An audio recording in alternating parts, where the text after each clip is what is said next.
નાયબ મુખ્યમંત્રી હર્ષ સંઘવી આજે બનાસકાંઠા જિલ્લાના પ્રવાસે ડીસામાંથી રાજ્યના અલગ અલગ ડેપો માટે 51 નવી એસટી બસોનું લોકાર્પણ કર્યું, જ્યાંથી એસટી બસ મારફતે નાયબ મુખ્યમંત્રી હર્ષ સંઘવી રાજપુર પાંજરાપોળ પહોંચ્યા, જ્યાં જીવદયા પ્રેમી સ્વર્ગસ્થ ભરતભાઈ કોઠારીની પ્રતિમાનું અનાવરણ કરી નાયબ મુખ્યમંત્રી હર્ષ સંઘવીએ ગૌ હત્યારાઓને સ્પષ્ટ ચેતવણી આપી।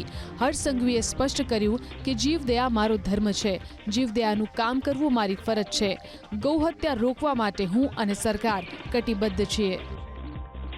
હું જાહેરમાં વચન આપું છું કે ગૌ હત્યારાઓ ગમે તે ખૂણામાં છુપાયા હશે, એની ચાલ બી બદલાઈ જશે, એને જીવનભર આ ગૌ માતાની આસ્થાનો અંદાજો આવશે। સાહેબ ભલા વકીલો આવી જાય સામને લડવા માટે, આ એક બી ગૌ હત્યારાઓને જામીન અપાવવામાં એને સફળતા નહીં મળે એ પ્રકારના કડકાઈથી કેસ લડવા માટે આપણી ટીમ કામગીરી કરી રહી છે।